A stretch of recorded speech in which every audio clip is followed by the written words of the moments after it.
Suspense.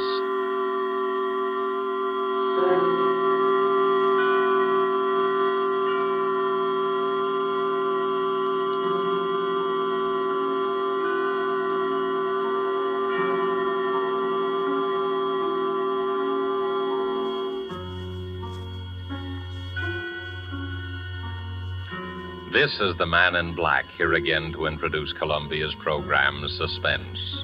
Heading our Star Hollywood cast tonight is Mr. Warren William, and with him is Mr. Eric Blore.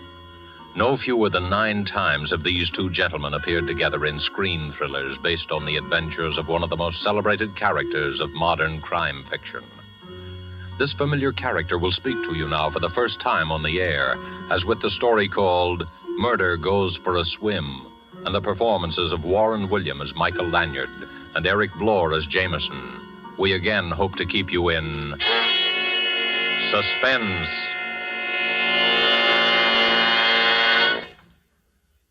Good evening, ladies and gentlemen. Allow me to introduce myself. Nowadays, meeting me on the street, you'd most likely recognize me as Michael Lanyard, an author of sorts. But if you'll not be too free with the information, because I've been at some pains to allow bygones to be bygones, I was once known rather well by quite a different name. And there are still times when I find myself obliged, or should I say forced, to return to that character, to resort to the somewhat questionable talents of the lone wolf. As a matter of fact, my presence here this evening is prompted by an uncontrollable desire to reminisce a little. Eh, Jameson? Oh, quite right, Mr. Lanyard. And if you'll pardon a gentleman for saying so, sir, playing nip and tuck with the police, meeting lovely ladies, you pilfering an occasional gem, I living, so to speak, from hand to pocket. Ha ha! Those were the days, sir. Yes, those were the days. Absconding at times. Perhaps a touch of embezzlement here and there. Now, hold on, Jameson. If we're going to reminisce in public, I suggest we confine our recollections to our later period, when the lone wolf had become a gentleman of leisure and used his talents in the interests of law and order. In that case, sir, I suggest you relate the episode of our little experience at that horrible party we attended at that Long Island estate. Remember, sir? Of course, Jameson, the Rutherford Barnes estate. If I remember correctly, the occasion was some sort of charity bazaar. We were invited for the weekend. The phone rang just as we were about to leave the apartment. Mr. Lanyard, this is Betty Lawson. You've never heard of me before, but I know you've been invited to spend the weekend with Mr. Rutherford Barnes. Please, you must accept the invitation. Come down immediately, right now. It's just a little after 2 o'clock. And if you're not too late, the lone wolf may be able to prevent a murder.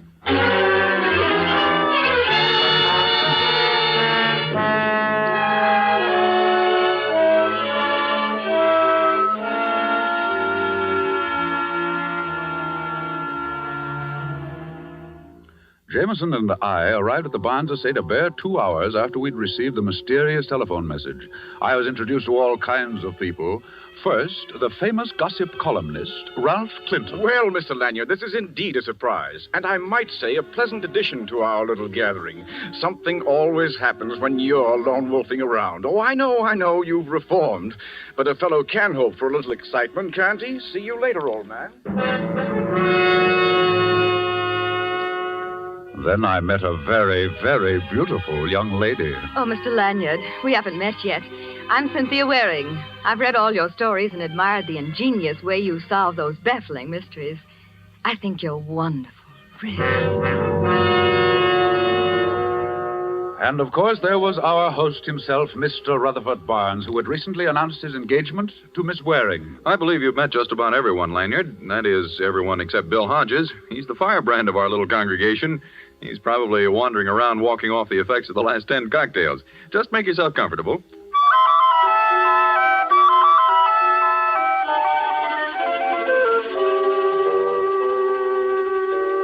Strangely enough, I failed to meet a Miss Betty Larson, the frightened young lady who had phoned.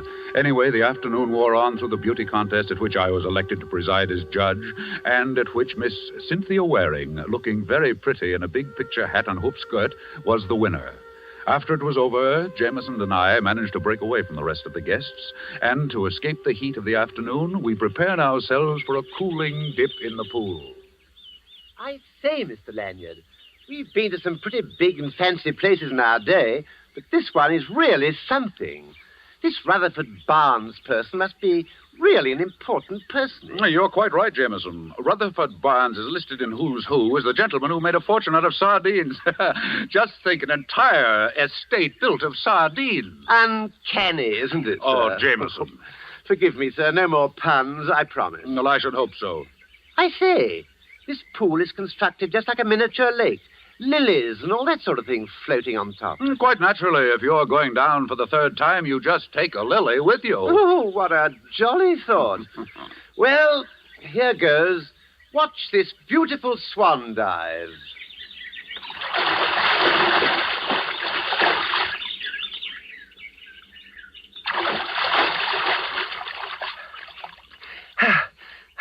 I say, this is most unusual. There's a sort of a mermaid lying on the bottom of the pool. And she's very pretty, sir. Last night it was a barmaid. Today it's a mermaid. No, but really, sir. Well, I'm the judge in the beauty contest. I'd better go down and have a look.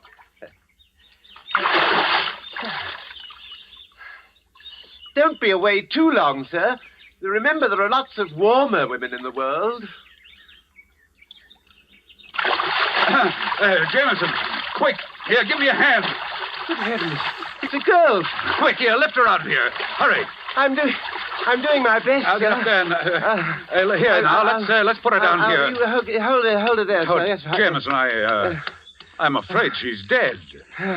Well, what do you make of it, sir? What, was it an accident? Well, I don't know. There's a pretty nasty bump on the side of her head. Well, perhaps she slipped and hit her head as she fell. Perhaps. But her bathing suit, not quite the style you'd put on to take a swim. Possibly she was in the beauty contest. Of course, that's it. The program listed 10 contestants, yet only 9 girls competed. Meaning what, Mr. Lanyard? Meaning, Jameson, that this poor kid was the 10th contestant. And if my hunch is correct, her name is Betty Larson. The girl with the telephone message? Precisely. And if her call was on the level, we did arrive too late, and she was murdered. Mr. Lanyard! Mr. Lanyard! It's Mr. Barnes and Miss Waring. Take off your robe and cover up the body, Jameson. Yes, sir. Well, Lanyard, we've been looking all over for you, haven't we, Cynthia, dear? Yes, of course. And I'm glad we found you, Mr. Lanyard. I've been wanting to thank you for awarding me the prize in the beauty contest this afternoon. I really didn't think that... Mr. Lanyard! There, at the edge of the pool. Yes, it's a girl, and I'm afraid she's drowned. Drowned? But... Oh, how horrible. Oh, but how did it happen? Who is she? I think she's Betty Larson. What do you think, Mr. Barnes? Here, look. Oh, good heavens. Look. Oh. Yes. Yes, that is Betty Larson. Why, I had no idea. Then you do know the girl, Mr. Barnes. Why, yes. As a matter of fact, only recently I recommended her for a job. She's the local telephone operator. And the village beauty. Mr. Barnes and Miss Larson were childhood sweethearts. Mr. Barnes, tell me, do any of the other guests know this girl? Ralph Clinton, for instance. Could our famous columnist have possibly known Miss Larson? Well, if not in person, most certainly by telephone. You see, for the last few weeks, Miss Larson handled my personal calls. I see. Did she ever mention the fact that there might be a murder? Murder? Well, you see, I received a rather strange message. Now, look here, Lanyard. If you're insinuating that Miss Larson was murdered, you're all wrong. It's perfectly obvious. She slipped and fell into the deep end of the pool. She can't swim. We couldn't hear her cry for help over the noise of the party, so the poor girl drowned. As simple as that, eh? Why, of course. And I'd appreciate it if you'd be kind enough not to mention this accident to any of the other guests. There's no need to disrupt the entire weekend. I'll notify the sheriff and call the coroner, and they'll take care of everything. I think it might be a good idea, Mr. Lanyard, since you seem so certain that a murder's been committed, that you and your man remain on the premises. Our famous lone wolf may have a little explaining of his own to do. Come along, Cynthia.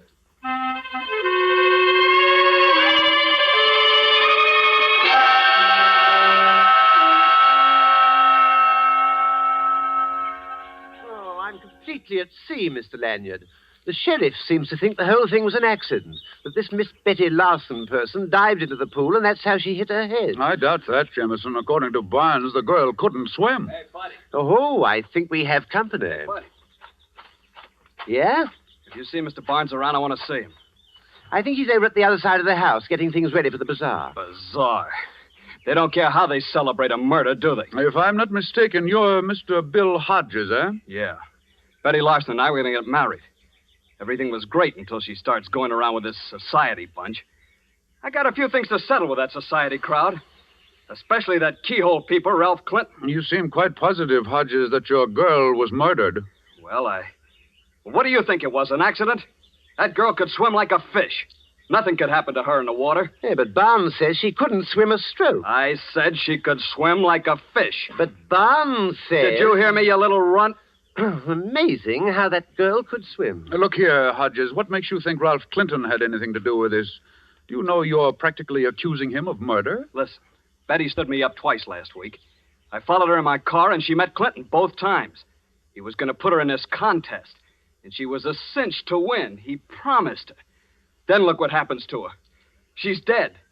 Murdered, I tell you. Well, here comes Clinton now. Maybe you'd better tell him about it. Oh, there you are, Hodges. I understand you've been looking for me. Yeah, I have. And now I'm going to fix that pretty face of yours. Wait a second. Here, you can't do that. Here, Jameson, help me break this up. I will as soon as they stop punching me. Hey, don't be a fool, Hodges. Stop it. Stop it, I say. All right. All right, let go of me. Let go. Oh, thanks, Mr. Lanyard. This man's a maniac. Okay. But I'm warning you, Clinton. I'll see you again. When you ain't got your friends around. Personally, I don't know whether the girl was killed or not, but if she was, our friend there, Hodges, will have a lot of explaining to do. You mean you've got something on him, Mr. Clinton? Well, when I was discussing the contest with Betty Larson a few days ago, she told me that Hodges had warned her not to enter it. It seems he was afraid that if she won, it might go to her head and she'd walk out on him. As a matter of fact, he told her to stay away from here. Well, there's going to be a coroner's inquest in the morning, and I suggest that you tell this to the sheriff as soon as he returns. Oh, why, tell that to the sheriff? Oh, no, I'd rather hate to do that. You see, Lanyard, someone in my position, I can't afford to get involved. After all, it's my business to report scandal and not get mixed up in it. But look here, you... I tell you what, give me a chance to think it over, and I'll see you at the treasure hunt tonight.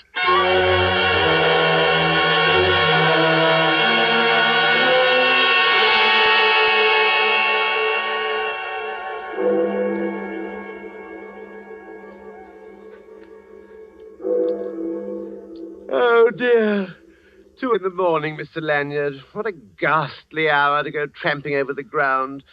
Must we participate in this treasure hunt? Of course, it's all a part of the weekend. Come in. Well, it's the witching hour, Mr. Lanyard. Here's your envelope with the clues for the treasure hunt. You'd better hurry. Everybody's ahead of you. Thank you, Mr. Clinton. We'll catch up. Fine. This ought to be very interesting. Seeing the lone wolf stalking down his prey. You know very well, Clinton. Oh, sure. I forgot. You're not the lone wolf anymore. You're just nice, innocent Mr. Lanyard. Well, good hunting. See you later. Well, here you are, Jameson. This is our clue. Go ahead, read it. Under the oak and under the cover, where have met many a lover, light a match and look deep down, find your clue and win your crown. I say, isn't that lovely? Can you decipher it? Oh, of course, sir. It means, it means, Exactly, Jameson, the old well. That's where we'll find the next clue. Come on, let's get going.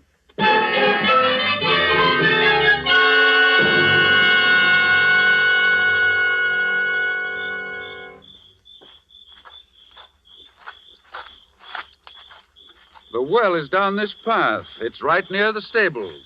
You mean when we get to the well, we find another clue? That's right, and at the end is when we reach the treasure. Oh, the treasure. I say, what is this treasure? Jameson, it's unimportant what the treasure is. It might be a bag of jelly beans. It all sounds very silly to me, sir. There's the well over there. And look here. It's got a wooden cover on it, exactly like it said on the poem. Well, what do we do now? Now, wait a minute. Oh, yes, under the cover. Light a match and look deep down. Here, I'll take this lid off and put it here. Now, you light a match, Jameson. Right, sir. Our second clue must be somewhere inside the well. Right-ho, just a moment. Ah, there's the clue we're looking for. A piece of paper pinned on the wall inside the well with a big pin. Oh, dash it all. Match went out. I'll light another one. Oh, Jameson, hold it. Hold it. The inside of this well smells like gasoline. Yes, it does. Yes, it does smell like it's full of... Get away, Jameson. Blow that match out.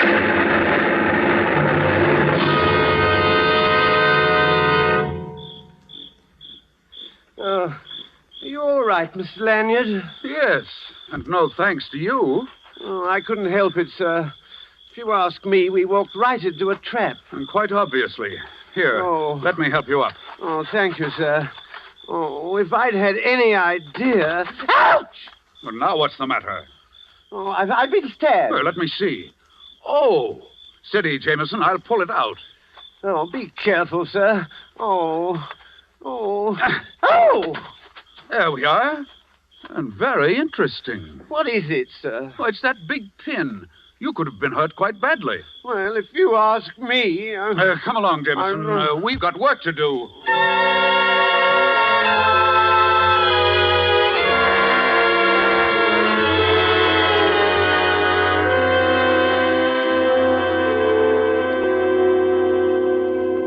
And another thing, Mr. Barnes. We don't mind playing this little treasure hunt game of yours, but it's no fun when the prize is 2 bodies, especially if they happen to be our 2 bodies. Oh, surely it was only an accident. I wish I could believe that, Miss Waring. But there's no rhyme nor reason for what's been happening. If the accident at the well was another attempt at murder, then all our lives could be in danger. Steady, Cynthia, darling. I presume you have some idea of who the murderer might be, Mr. Lanyard. You flatter me, Mr. Barnes. I would think you had surely lined up 1 or 2 likely suspects, Mr. Lone Wolf. Why don't you tell them about our friend Mr. Clinton, sir? Clinton? Oh, well, there are some mighty interesting aspects to that road company Winchell. He was meeting Betty Larson secretly. At least that's what Hodges says. I can believe that. Clinton would stoop to anything. I didn't want to have him around, but Cynthia felt that we should cater to him for the sake of publicity for the bazaar. Hodges also insists that Clinton arranged for Miss Larson to enter the beauty contest, and that Clinton promised her that she would win. And there's the little incident at the well. If you ask me, Clinton is in this thing right up to his clues. Help! Mr. Barnes! Somebody come out here, hurry! That sounds like Hodges. He's right out there at the side of the house. Well, come on. We can go through these French windows. In here, in the bushes, you better hurry. What is it, Hodges? What's wrong? I don't know. Don't ask me. I don't know anything about it. Great heavens, look at Clinton. Oh, I can't stand it. I can't stand it. What awful things are going on. No, I don't know how it happened. I was just coming down the path. There in the bushes, he was lying right He's there. done for, all right, Mr. Lanyard. Shot. Murdered. Murdered? You did this, Hodges. You said you'd get even with Clinton. Now you've done I tell you, I don't know anything about it. I was just walking down along the path. I don't know anything about It's it. all right, Hodges. You'll have an opportunity to prove your innocence. Don't you have some theory about all this, Mr. Lanyard? And Miss... There, Miss Waring. I think I can promise you at least that there won't be any more murders.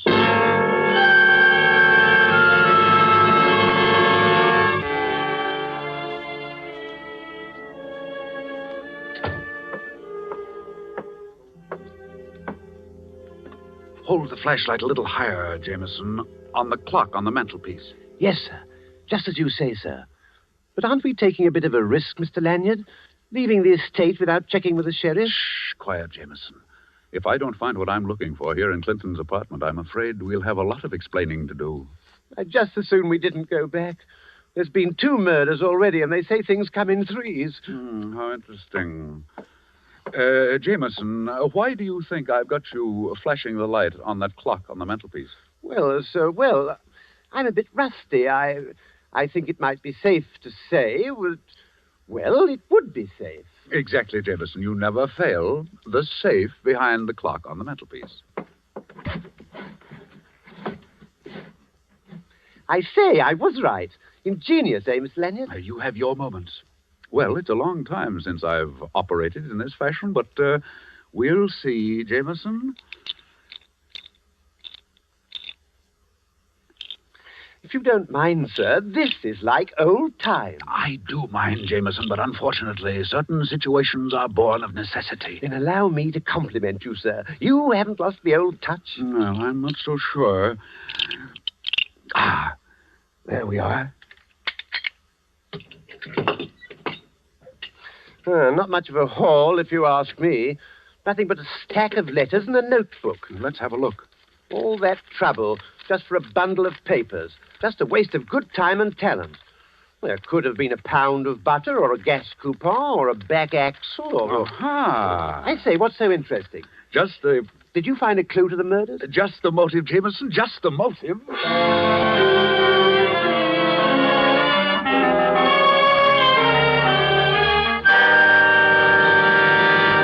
Look here, you can't keep me here, Sheriff. All I did was find Clinton. You can't hang a guy for that. Keep your shirt on, Hodges. Nobody moves out of this room till Lanyard shows up. If he doesn't come in 5 minutes, I'm going to put out a call and have him pulled in. Seems to me that Mr. Lanyard has admitted his guilt by disappearing. Well, whatever the case may be, I think you should allow me to go. After all, this is my house, and I do have guests. They might think it rather strange if their host isn't around. Look, Mr. Barnes, party or no party, there's been a couple of murders committed around this joint, and everybody in this room is under suspicion. Really, Sheriff?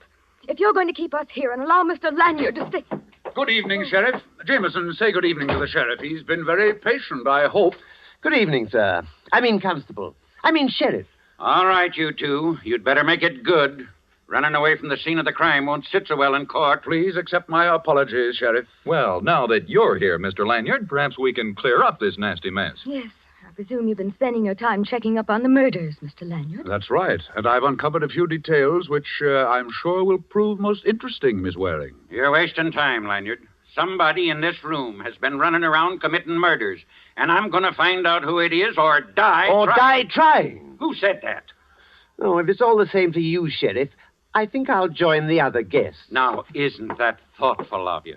Get away from that door before you tempt me to bring the murder score up to 3. Do as he says, Jameson. After all, you don't want to miss all the fun. In just a minute, you're going to have the pleasure of meeting the murderer. Yes, that's just what I'm afraid of, sir. All right, Lanyard. Let's have it. Very well, Sheriff. First, allow me to review events from the beginning. Just as Jameson and I were leaving for Mr. Barnes's residence, we received a rather unusual telephone message. It was Betty Larson. That was about 2 p.m., wouldn't you say, Jameson? 5 minutes after 2, to be exact, sir. Thank you. We arrived at Mr. Barnes's estate by 3:30. At 5, Jameson and I went for a swim in the pool. It was then we found Miss Larson. At what time did the coroner examine her, Sheriff? Around 7 in the evening. But what difference does it make? The poor girl had been dead for 10 hours. All the difference in the world, my dear fellow. Simple arithmetic will show you that it was impossible for Miss Larson to call me at 2 o'clock. At 2 o'clock, she'd already been dead for 5 hours. Hodges, you did it. You paid someone to make that call. You're crazy. I had nothing to do with it. Pipe down, Hodges. Go on, Lanyard. Sheriff, what do you think was used to murder Miss Larson? Well, Could this have been the weapon? The pin. The pin, the one I fell on when the well exploded. Yes, Jameson. Let me paint a rather gruesome picture for you, Sheriff. Miss Larson is called down to the edge of the swimming pool. Someone who poses as a friend suggests that she try on a hat. In trying it on, our murderer, pretending to assist, neatly jabs Miss Larson and thrusts the pin through the base of her brain. Oh, how horrible. Could I examine the pin, please? Why, of course, Mr. Barnes. Why, it's a hat pin. Well, Cynthia, it's the one you had in the large hat you wore in that beauty contest. Cynthia, it was you. All right, stand back, all of you. Look here, sister, you can't get away with this. Shut up! And listen, all of you. I assure you I know how to handle this gun, and I'm not afraid to use it. Cynthia, Stand back, Hodges. I don't get you, Cynthia. What earthly reason would you have for killing Betty? She wanted to be your friend. That's a laugh. Listen, little boy Blue. A telephone operator sometimes hears too much for her own good. How do you think she got all those fine furs? From some boyfriend? No, she was too daffy about you, so she decided to try her hand at blackmail. Blackmail? That's right. Only she pushed me just a bit too far. Why, Get back, all of you. You, prune face. Who? Who, me? I don't mean your brother. Open the door. Go on, open it. Yes, ma'am. Now stand back, all of you. Ha. Very amusing picture. That's right, Mr. Lanyard. Step forward just a little. I'd like to thank you for spoiling a most delightful weekend. Here's a little something to remember me by.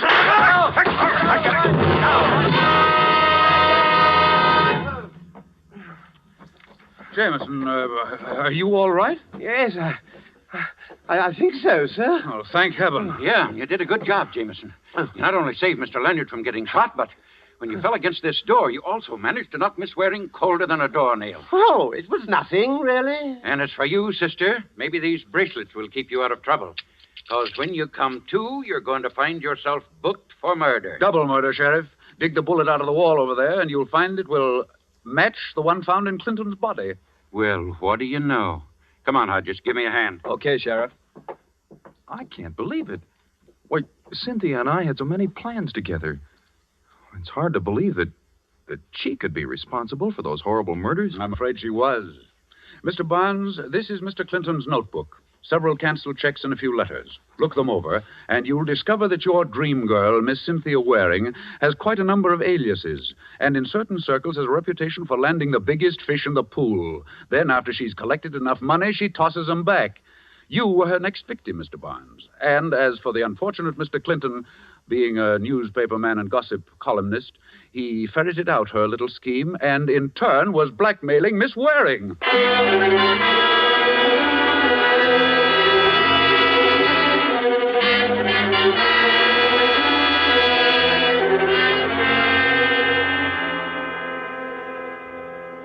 Well, ladies and gentlemen, I guess that just about puts the cap on that story of our little adventure at the estate of Rutherford Barnes. Miss Cynthia Waring was a very shrewd and fast-thinking young lady. She got one victim with a gun. She almost got Jameson and me at the old well when the gasoline exploded, all of which began with the first and most ingenious of the murders, the particularly cold-blooded murder of Betty Larson with that hat pin. And, Jameson, of course, we have you to thank for having discovered that most important bit of evidence, the pin itself. Yes, Mr. Lanyard. And I must say, I got quite a lift out of that myself when I discovered it. Now, Jameson, remember your promise. Suffice it to say, you discovered the pin. The hard way, I admit. Oh, yes, sir. There's no doubt about that. The criminal would never have been stuck in the final analysis if I hadn't sat down and got myself stuck. That will be all, Jameson. Good night, ladies and gentlemen.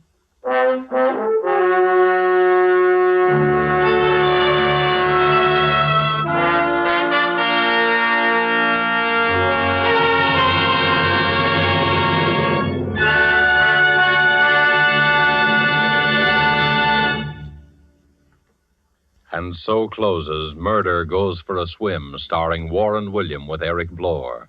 The first appearance of the lone wolf on the air, and tonight's tale of Suspense.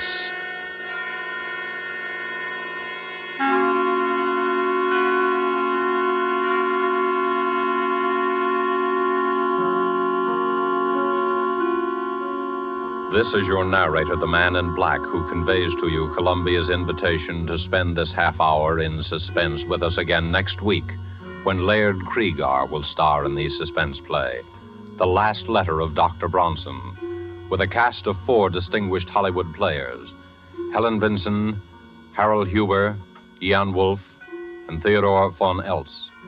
The producer of these broadcasts is William Spear, who, with Robert Louis Cheon, the guest director, Bernard Herrmann and Lucienne Marowik, conductor and composer, collaborated on tonight's Suspense.